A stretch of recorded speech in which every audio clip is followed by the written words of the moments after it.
직업상담사 카페 라이프디자인 캠퍼스지기 꾸벅이 박종규입니다. 23년 10월 7일에 시행된 3회차 실기시험 보건문제 해설 2파트입니다. 이윤 극대화에 대한 문제입니다. 한개 노동비용 구하고요. 이윤 극대화일 때 노동 공급과 임금을 구하는 문제입니다.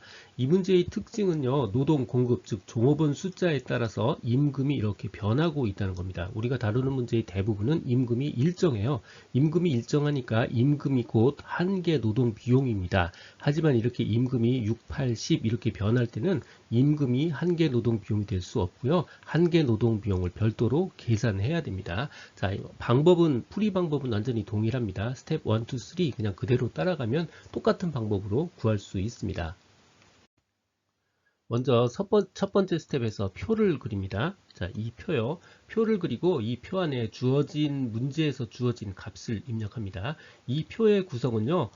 요 라인을 기준으로 요 위에가 나가는 돈입니다. 비용에 관련된 항목이고요. 요 밑에는 들어오는 돈입니다. 즉 수입에 관련된 항목이에요. 자, 먼저 문제에 주어진 표에서 주어진 값들을 차곡차곡 넣도록 할게요. 자, 노동 공급은 5, 6, 7, 8 돼 있죠. 그래서 종업원 수가 5, 6, 7, 8, 9, 10 이렇게 되어 있고요. 자, 임금은 6, 8, 10, 16 이렇게 되어 있잖아요. 자, 임금 그대로 씁니다. 6, 8, 10, 12, 14, 16 그렇게 입력하고요.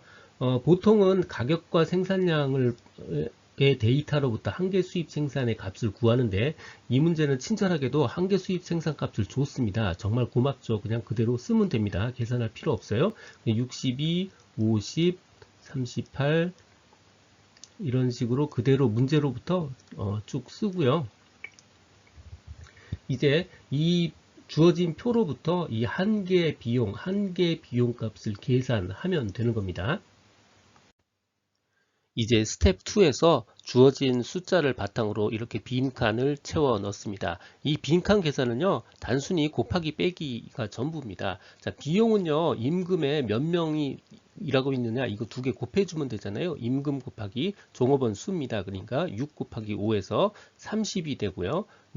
8 곱하기 6해서 48, 같은 방법으로 70, 그 다음에 96, 그 다음에 126, 그리고 160이 되겠죠. 자, 그러면 비용은 다 정했고요. 한개 비용은요. 이 값과 이 값의 차이를 여기다 넣는 겁니다. 즉 48과 30의 차이 18을 넣는 거고요. 70과 48의 차이 22, 96과 70의 차이 26, 그리고 126과 96의 차이 30, 그리고 160과 126의 차이 34를 입력하는 겁니다.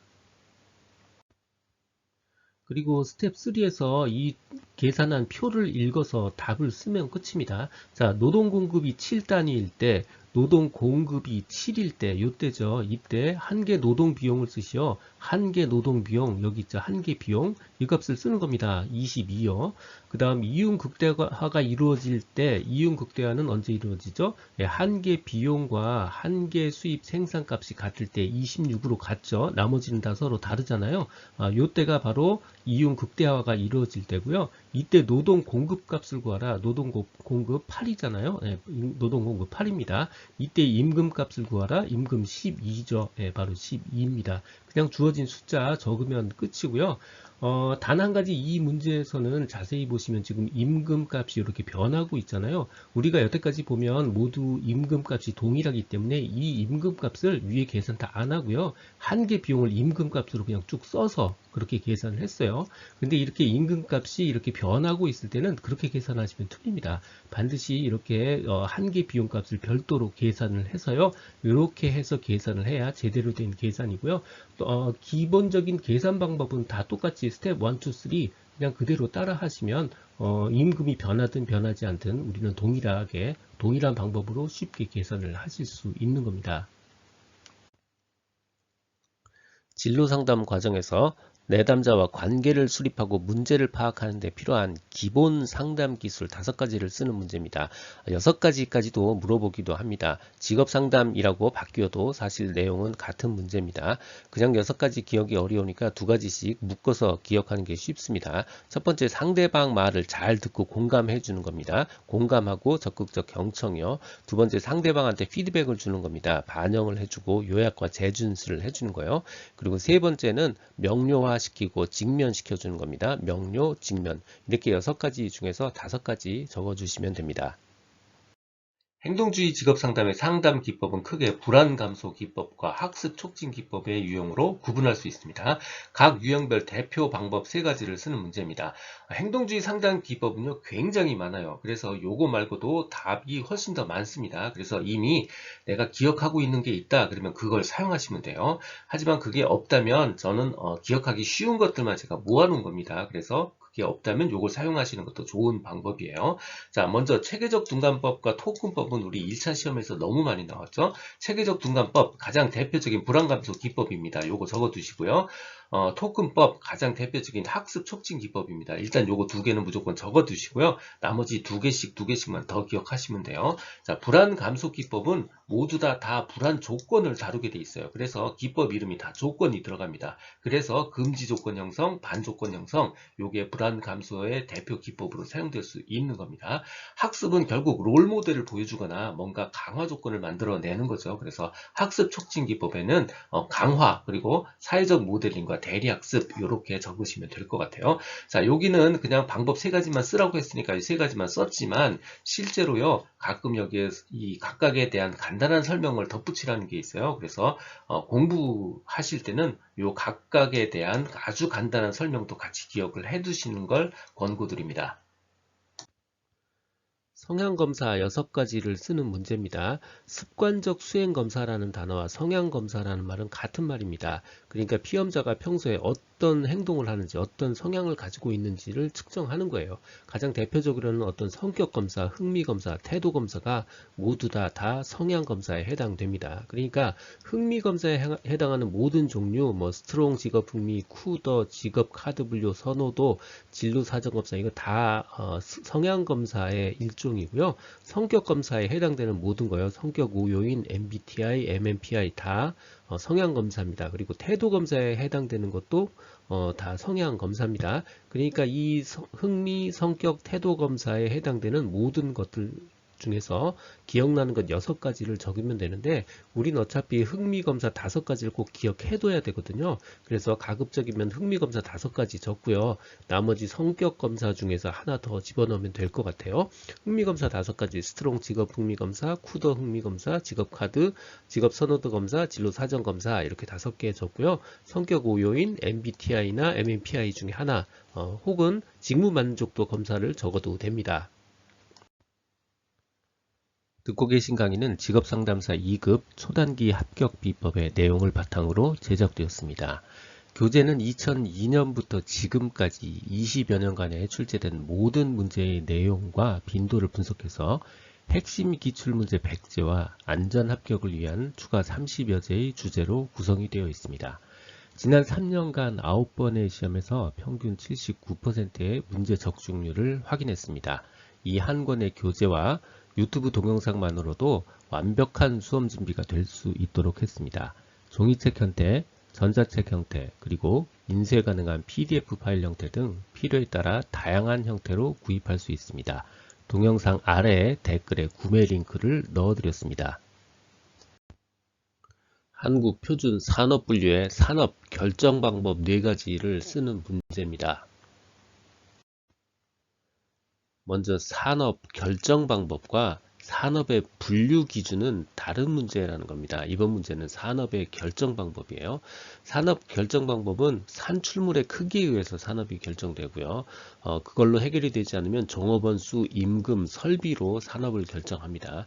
만약에 계절에 따라서 산업이 다르다면 조사기간 중에 산출액에 의해서 결정이 되고요. 휴업 중인 업체는 영업 중일 때, 청산 중인 업체는 청산 이전에, 설립 중인 업체는 개시하는 이후의 산업에 의해서 결정이 됩니다. 산업의 보조단위는 그 사업체 일부로 판단하고요. 하지만 중앙보조단위, 예를 들어서 본부나 본사 이런 것들은요, 별도 사업체로 처리합니다. 산업 결정 방법은 보통은 세 가지를 가장 많이 물어보고요. 네 가지까지도 물어본 이력이 있습니다. 그러니까 최대 5개까지 기억을 해두는 게 좋습니다. 자, 첫 번째, 그 생산 단위가 수행하는 주된 산업 활동의 종류에 따라서, 그리고 산출물의 크기에 따라서 산업을 결정합니다. 두 번째는 그걸로 결정이 되지 않는다면 종업원 수, 임금 급여액, 그리고 설비의 정도에 의해서 산업이 결정됩니다. 계절에 따라서 산업을 달리하는 경우라면 조사 기간 중 산출액이 많았던 활동에 의해서 산업이 결정되고요. 휴업 중 혹은 자산을 청산 중인 사업체의 경우는 각각 영업 중 또는 청산하기 이전에 산업활동에 의해서 결정이 되고요. 설립 중인 사업체라면 개시하는 산업활동에 따라서 결정이 됩니다. 단일 사업체의 보조 단위는 그 사업체의 일개 부서로 포함이 되고요. 여러 사업체를 관리하는 중앙보조 단위, 그러니까 본부, 본사 이런 것들이요. 중앙보조 단위는 별도의 사업체로 처리합니다. 실험실 연구의 장점 세 가지를 쓰는 문제입니다. 첫 번째는 외부 변수를 엄격히 통제할 수 있어요. 즉 가외 변인의 영향을 엄격하게 통제할 수 있습니다. 두 번째는 측정이 정확하고요. 정확한 측정이 가능하고요. 반복 관찰을 통해서 확신할 만한 그런 결과를 얻을 수 있습니다. 세 번째는 독립 변인, 독립 변수를 자유롭게 조작할 수 있고요. 네 번째는 변인들 사이에, 변수들 사이에 존재하는 인과관계 추론이 가능하게 됩니다. 보딘의 정신 역동적 직업 상담의 과정 3단계를 쓰고 설명하는 문제입니다. 보딘의 정신 역동적 문제는요. 직업 상담 과정 3단계를 쓰는 문제가 있고요. 상담 기법 3가지를 쓰는 문제가 있습니다. 여기서는 직업 상담 과정을 쓰는 문제예요. 보딘의 정신역동적 직업상담은 기준이 내담자를 기준으로 설명이 되어 있다. 이렇게 생각하시면 훨씬 이해가 쉽습니다. 자, 먼저 1단계요. 탐색에 대한 계약이고요. 2단계는 핵심을 결정하고요.